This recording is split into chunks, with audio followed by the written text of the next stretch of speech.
I was campaigning for governor in 2003 at an Alcoa plant in suburban Memphis, northwest Mississippi. And it was a very interesting plant. Most of the people who worked there had worked there for years. It had been open about 30 years, and the average employee had worked there 18.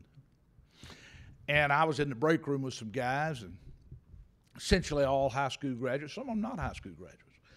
And one of them said to me, you know, Governor, there's not one piece of equipment on the floor here today that was here when I started 22 years ago. There's not one piece of equipment. He said every piece of equipment out there that we work with has got a computer embedded in it. This is an aluminum extrusion plant. And it finally got through my thick head. This guy had been retrained and retrained and retrained and retrained time and time again for his whole career. And that's how that plant stayed open. That's how that company stayed competitive.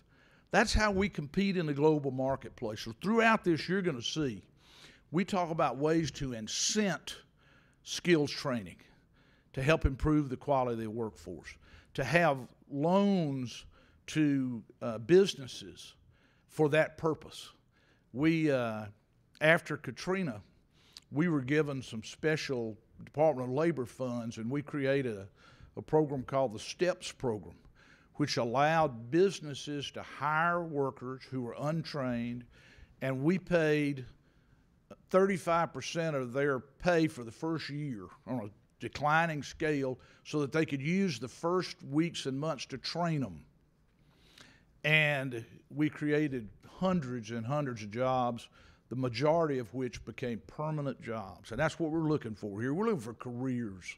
We're looking for people that can get the skills, that they can succeed, they can continue to be retrained. But those kinds of loans, having it where kids or veterans or people who have worked get credit toward their college degree, that certification for a trade or a skill can be counted toward getting your college degree. There are some schools that do that.